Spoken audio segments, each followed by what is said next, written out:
मैया पूछे तो ये बताए दे मोई मेरी मातारी काबरे बोल गए बबुलारी के दे दई मैया गारी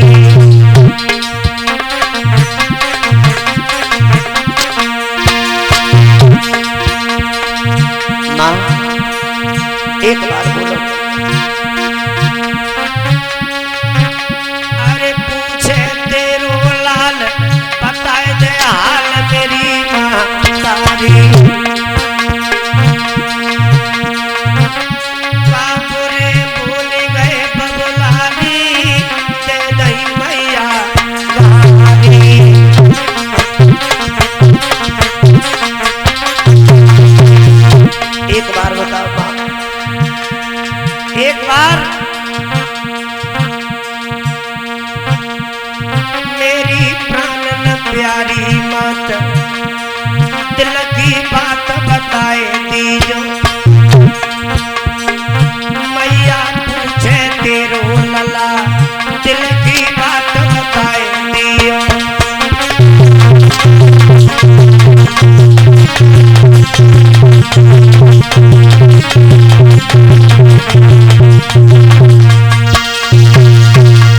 मैया तारा ने झपट के पुत्र को गोदी में उठा लिया और जवाब दिया रोहितास मैं सारी हकीकत तुम्हें बता दूंगी उससे पहले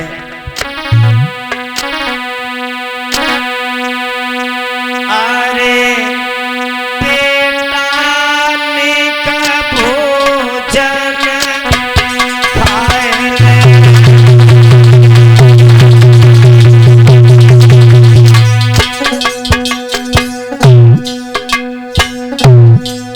रोने लगी तारा बोली रोहितास अरे बछराने का भोजन खाए ले और बबुला को धर्म बचाए ले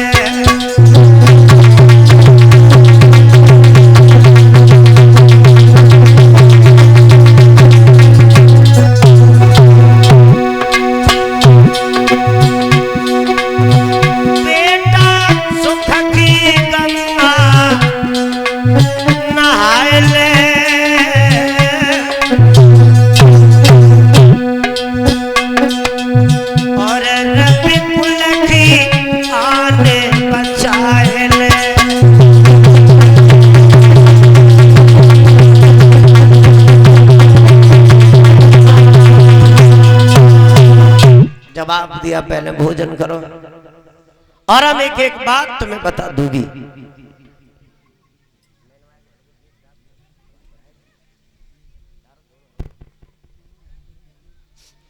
रोहितास कहने लगा माँ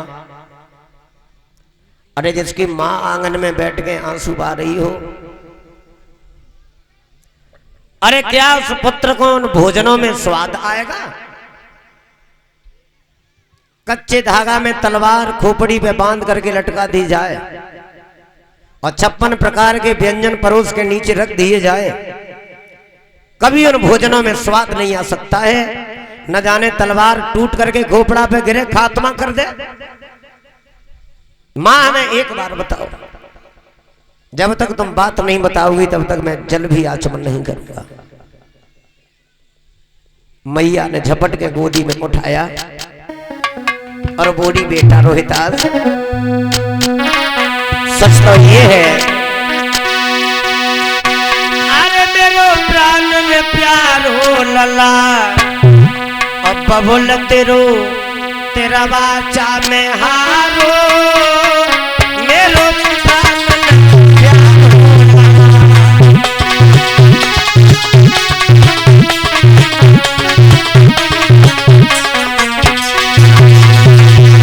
बोली तारा रोहितास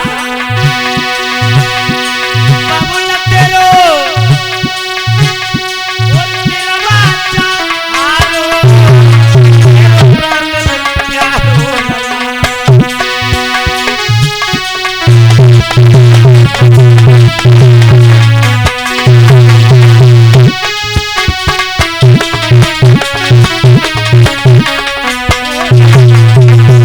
जवाब दिया, रोहितास पिता वचन में हारी गई। राज्यपाट सेना शासन सब कुछ चला गया। 60 भार सोना अभी शेष है जो अपने राज्य से बाहर से चुकाना पड़ेगा। तो रोहितास ने जवाब दिया, मैया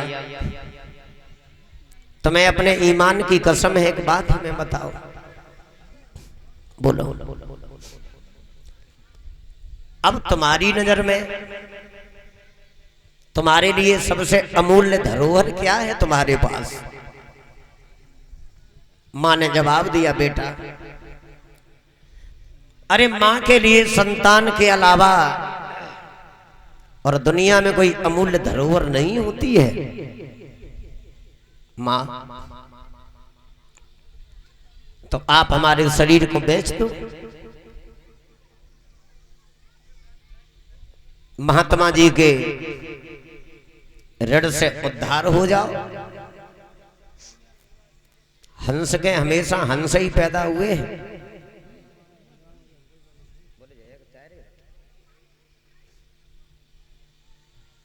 ना हरिश्चंद्र से बेटा ने मना किया और ना पत्नी ने, और हरिश्चंद्र को कहना भी नहीं पड़ा तुम हमारे साथ बिक जाओ। राजा ने जवाब दिया है, तारा अरे रोने के लिए तो जीवन पड़ा है। ये राजसी वस्त्र आभूषण उतार के फेंक दो, भिखारियों जैसा भेष बनाओ, दरवाजे पे चलो। तीनों प्राणी जब विश्वामित्र के सामने दरवाजे पर पहुंच गए, विश्वामित्र के हाथ जोड़े, बाबा जी चलो। विश्वामित्र मुस्कुराने लगे, क्यों हरिश्चंद्र एक बात बताओ, अरे तुम जैसे हरामियों को खरीदेगा कौन? तुमने कभी खेतों में काम नहीं किया क्यों लल्ला? नंगे पैर धूप में कदम नहीं रखा, कौन खरीदेगा तुम्हें? तारा ने जवाब दिया, महाराज आप हमें काशी में लेके चलो। काशी की भूमि भोले बाबा ने त्रिशूल पे बसाई है और काशी तीनों लोगों से अलग बताई है वेदों में। आप हमें काशी में चल करके बेच दो। तीनों प्राणी जब अयोध्या की भूमि को छोड़ करके आगे बढ़े तो याद रखना लोगों, अयोध्या की प्रजा खड़ी खड़ी टकरा रही है, विद्वान डींक मार के रो रहे हैं। क्यों? एक समय ऐसा होता है, आपका गांव में कितना भी बड़ा कोई दुश्मन बन जाए और किसी मुसीबत में आकर के जब वो गांव छोड़ के दूसरी जगह बसने को जाए, जब वो गांव छोड़ के निकलता है, उस समय तुम्हारी आत्मा को बहुत कष्ट होता है। वो तो राजा प्रजा को पुत्र के समान प्यार देने वाला हरिश्चंद्र ने अपनी प्रजा को रोता हुआ देखा है तो नहीं रुका गया, फपक फपक करके राजा रोने लगा और विश्वामित्र के दोनों हाथ जोड़े जवाब दिया, महात्मा जी एक बात हमारी सुनो।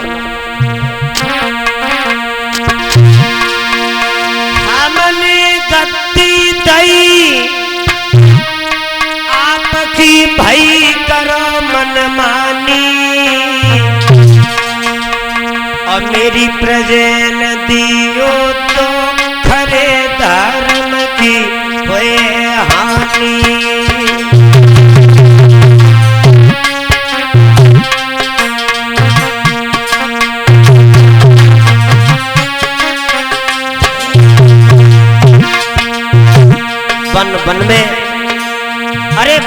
करने वाले हो आप।